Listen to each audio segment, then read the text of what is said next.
It's because I started as a drummer.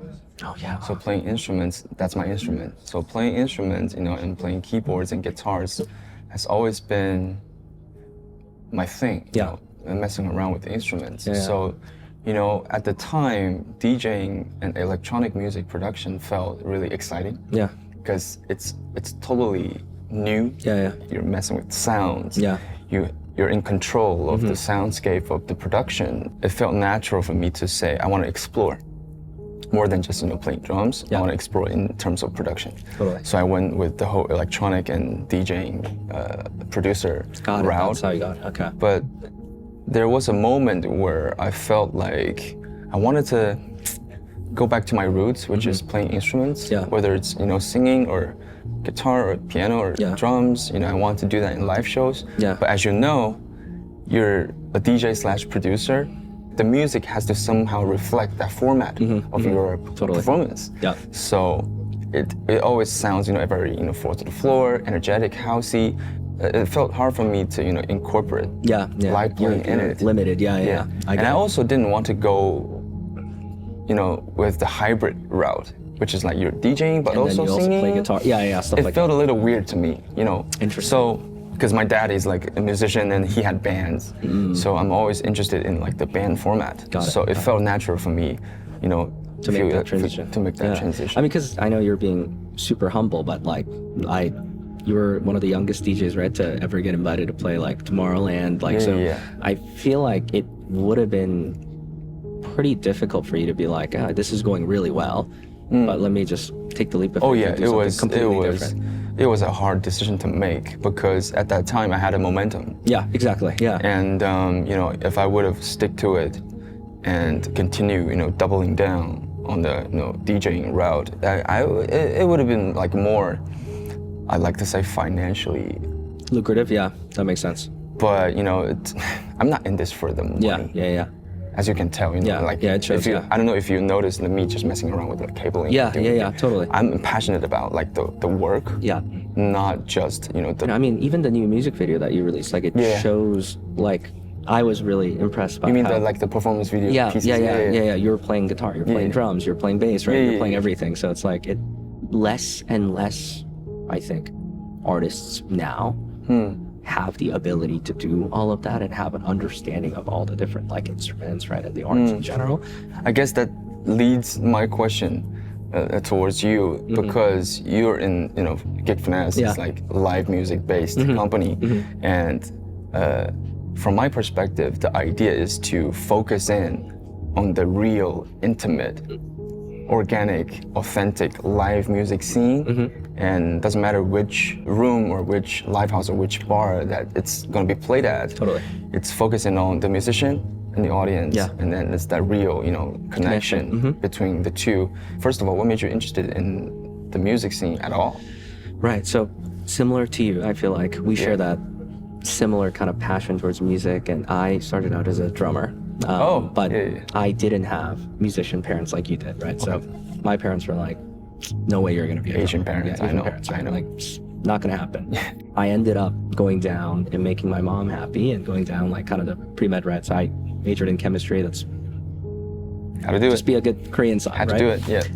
And then basically right before I was supposed to go to med school, I had this moment of realization where I was like, I don't know if this is the pathway that I want to carve out for myself. And also, I think it's one of those things where you can always go back to a corporate career or you can go back to school.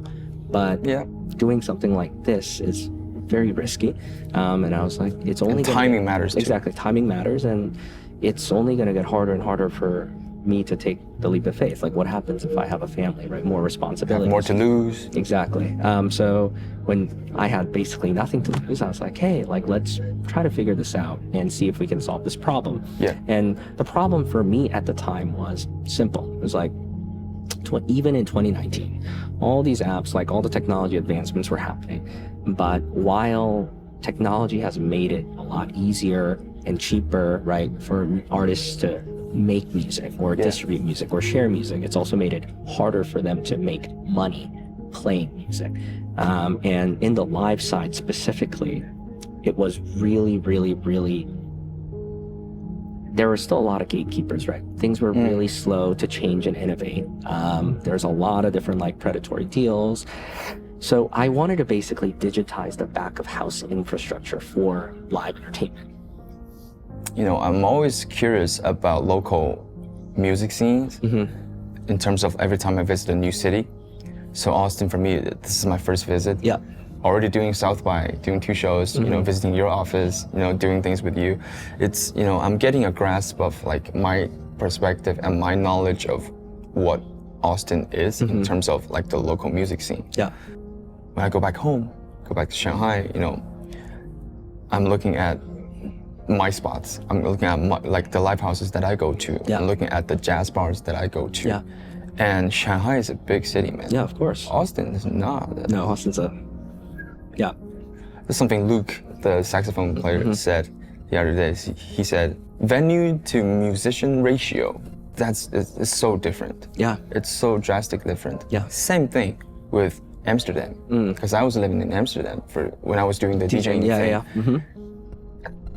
That's a very small city and a very small scene, but the amount of music and DJs and producers and labels and agencies and festivals every weekend. Yeah. It's just overwhelming. Like, why do you think that is? Like, certain cities just has this DNA of this one particular thing, and then it's just like the community just builds, and then it just saturates and saturates. Totally. Well, I think it's sad, right? It's like the reality of the situation is I think Austin is subject to this too, where as the cities get bigger, more money comes in, right? And artists, at the end of the day, not a lot of artists have a lot of capital. So then as the cities get larger and more gentrified and like larger corporations come in and those people come in and move and buy homes, like whatever it may be, prices get driven up. And when prices get driven up, usually creatives end up suffering because most people go into the creative industry not to make money. Like you said, you just told me, right? You're like, if both you and I wanted to like just make a ton of money, like we should have gone and become a banker or actually just become a surgeon, whatever. Different genre of music. Yeah. Exactly. So I think that's part of the reason where when you look at all the different places, whether it be like New York, Brooklyn, right? Like Austin back in the day, or Nashville, any of these places, Chicago, like it was actually affordable for creatives to be in that city and then do what they love, build. And then as the, you know, as it grows. Yeah, as it grows, like people they get forced out. So that's why we're always seeing like new, I don't want to say satellite cities, but like new up and coming cities where music scene is very vibrant, right? So like a couple good examples, like Richmond, Virginia, great music scene, right? Asheville, North Carolina, great music scene, right? Nobody's thinking about them as like, wow, those are major markets, right? You, especially international, like you're not, you don't even know what that is, but not on the map. Yeah.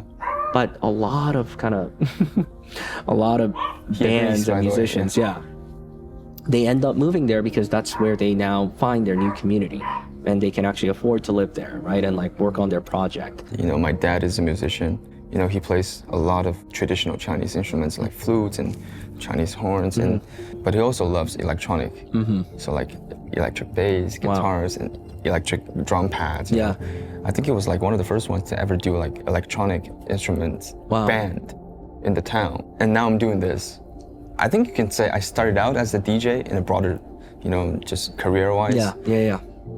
And he didn't understand a bit of what it was. Interesting. It's like DJing, that's lost in translation. There's no words for that in China. No. And electronic music is very alien towards because like it's about partying, party music basically. And now I'm doing this. Somehow I feel like he's more, like he's with me on this ride a bit more. Yeah, he's more invested. Because he sees himself in me, kinda. And I'm doing, with this album, I'm doing 80s music. When he was doing bands, the main pop sound is 90s Cantonese pop music. And the 90s Cantonese pop music was heavily influenced by the 80s Western music. Got it. So he's very much familiar with the sound of this project that I'm doing. And I'm doing live band format. So I feel like, you know, I've been saying this, but with this EP for now, but like album eventually. Yeah. I feel like I'm literally continuing his legacy because he stopped doing bands because he's just like had a kid. Yeah, of course, yeah. Reality sets in, yeah. Exactly, like you said, you know, so he kind of put his passion away, locked it in the locker kind of 20 years ago, I'd say. And now, you know, he's looking at me doing this and I feel like he's like, you know. That's awesome. Yeah. Yeah. And I also, it makes me feel better because like you said, same with you know, I also dropped out right before I was about to go into Berkeley. And I made a pivotal decision in my head. I was like, I don't think, you know, playing drums as a major is my thing. Yeah. I want to explore the electronic side. I want to explore DJing. Yeah. And I made a decision. I was like, guys, I'm gonna just explore on my own. Yeah. Asian parents. tough They've spent crowd. so much time and energy and money to basically take me to that point. Yeah, of course. Of like finally like, he's in. Yeah. And I'm like, guys, exiting right here. That was a hard one for them to take. It's hard, yeah. It's hard. Something that I can definitely relate to. A lot of people, I think, and I hope platforms like ours help more people in our shoes to be able to have the courage to try to take a leap of faith and pursue something in the creative business, right? Like, I think that's the hardest part, right? Like, most people don't go into music or just the creative field in general because it's not consistent. It's scary. Oh yeah, especially these days. Right, and it's only getting harder and harder. So I think what you're doing is awesome. Like, what we're doing ultimately revolves around that, right? It's like, how can we continuously empower the creative people to be able to say, hey, you know what? Like, I'm gonna give it a shot because I think I can make it, or I think I can do this actually. At least I want to try. Exactly, for a whatever it may be. So I think just being able to continue to bridge that gap, eventually, hopefully, it'll be as easy as, you know, calling an Uber or whatever it may be, right? Yeah. That's amazing, man. Are you gonna be at the show tonight? Later? So I'll 1 come a.m. by. Speak easy. 1 a.m. I'm gonna need some Red Bull. Snaps. Yeah. I know, man. I'm still jet lagged. Yeah.